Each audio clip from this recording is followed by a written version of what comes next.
Okay. This is an attempt to describe what Manhattan was like in the 40s. My sisters and I had moved back to New York City in 1941 from the children's home in Valhalla, New York. We lived on the east side of Manhattan between the upper 60s and the mid 80s in a section called Yorkville. The 80s were inhabited mostly by Germans.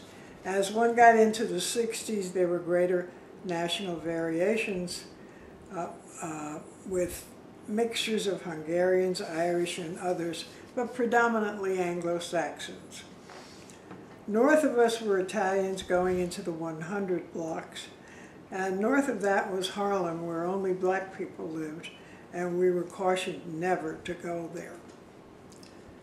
Jews lived on the west side, and also way downtown near Chinatown, and somewhere near there was Little Italy. West of the Hudson River was New Jersey, which, other than Palisades Park, was considered to be beyond our boundaries and might as well have been a foreign country, for all we knew about it. The other four boroughs we were aware of, but never thought to visit them, even though we had previously lived in Queens. Two of my sisters and I went to high school. Ellie and I to Julia Richmond, from which we walked to school and came home for lunch. Marion was in Hunter High, and Ruth was still in the PS system, which stood for public school. In those days, we learned there being few disruptors in the class, as I understand there are today. You studied, or you were sent to the principal's office and then home, but not in our family or in any classes I've ever been in. And we had no mother at home, so we were pretty much on our own. And it never occurred to us to misbehave. When we moved to 83rd Street and East End Avenue, I made a friend named Jackie. Her parents spoke only French at home, and when we were at Hunter College together and I was taking French in among my pre-med courses, I became fairly fluent in French. Jackie was my first ever giggle friend. We could laugh over seemingly nothing and have trouble stopping. Jackie was short, about 5'2", and I was tall, 5'8½", and we were contrasts in personalities as well. We would go to Times Square to see French movies, and my favorite actors were French. I still remember Jean Gabin and Jean-Pierre Aumont. Rugged-looking men indeed. Sometimes these films would even show women bare-breasted, which at that time was never done in American films due to the Hays Commission and their censorship policies. So we had our own wickedness that, had my father known, but I didn't tell him everything. I'll have a sip. Hunter College was a tough school to get into. Entrance exam only, and it was all girls at the time. The highest 1,000 got in. After that, you were out of luck.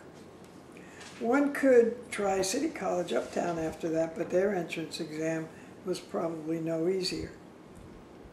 Most of the students were Jewish, very bright girls, many of them refugees from Germany, France, and other European countries. They were in my high school as well, and they breezed through all the foreign language regions, all the maths and sciences, and only slowed down for English and American history. I remember I had one friend who told me she wanted to become an aeronautical engineer, and I had no idea what that even was. She also introduced me to borscht, which is a soup made of beets, which I still like today. The other 10% of the Hunter population was about 5% Catholic, and the rest of us distributed between various Protestant religions and a very small percentage of Negro women, which is what they were called at that time. At one time, there was a small group of us who explored each other's religions by attending each other's churches, just because we were interested and wanted to know. Manhattan had shops of every ethnic and product diversity. If we wanted shoes, there was a shoe district, block after block, all of them claiming to be discounters. A fabric section, a clothing area, jewelry, diamonds, old books near Wanamaker's, cheap dresses, S. Klein on the Square, Macy's and Gimbel's in their heyday, and yes, the famous Macy's Parade with its floating balloons, which still floats today, hanging up on windy corners and setting the stage for St. Nick. No Disney figures at that time, but there were icons even then. I remember looking for fabric with which to make a suit. I finally found a beautiful gray wool monk's cloth weave in the fabric district and set to work on it during an elective course in school. The jacket was to have bound buttonholes, and the buttons were selected from a special findings shop. Plackets were made for a zipper. The lining was constructed of special fabric. It took me a while to set the sleeves properly, but then one day it all came together and I had a beautiful suit. I learned about weft and weave, the hand of the fabric, and how it was supposed to hang. This set me in good stead later when I had children. I often made the girls' dresses. Manhattan had other advantages that most areas lacked. We often went roller skating across town to the Metropolitan Museum of Art and then the Museum of Natural History. Although through Central Park we wove racing, we would check our skates at the desk as others checked their purses and explore the Egyptian tombs, the artwork of the great masters, and then off to the dinosaurs across the park, whatever was on other levels in that museum.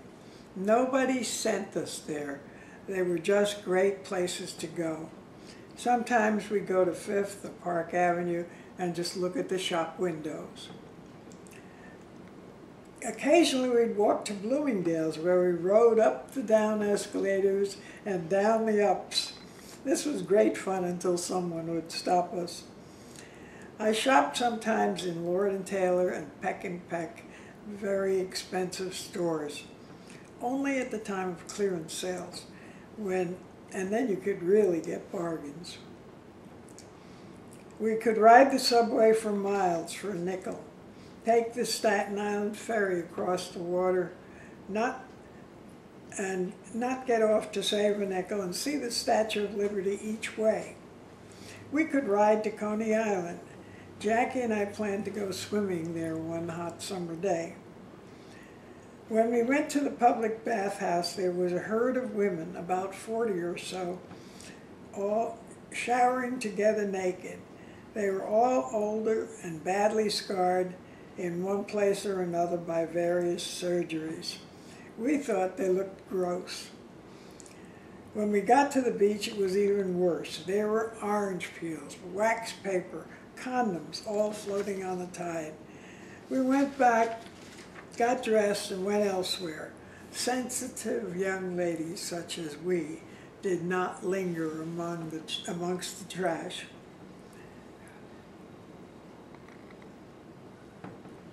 In summer, there were free concerts. The Edwin Franco Goldman Band, a worthy enterprise. Beautiful and lively music. As I grew older, I sometimes went out to Louisville Stadium to hear the New York Philharmonic. I had developed a crush on Lenny Bernstein.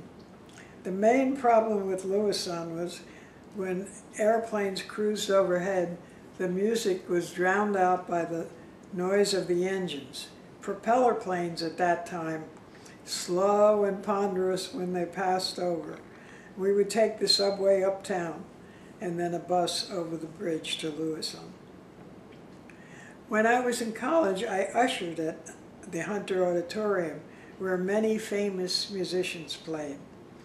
I collected autographs of Arthur Schnabel, a famous Beethoven pianist, Ezio Pinza, who opened with Mary Martin in the first version of The Sound of Music, and also Arturo Toscanini and Leopold Stokowski. My father threw these all away when I first got married. He said, "What good are they?" When I was younger, our class saw one of the early versions of Porgy and Bess. The New York City school system was quite wonderful for students.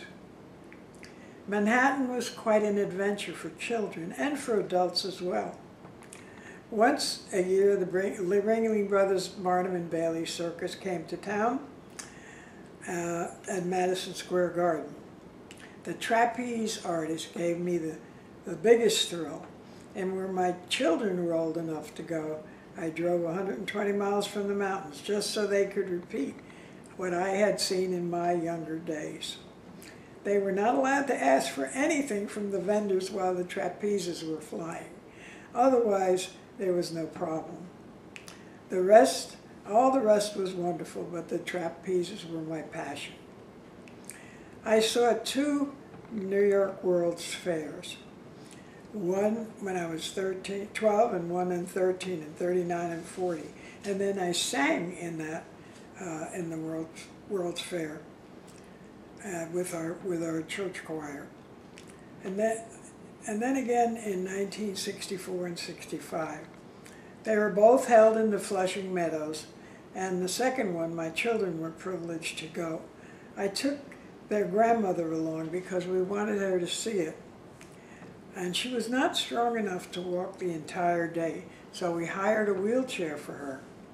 The advantage was for all of us because we never had to wait in lines.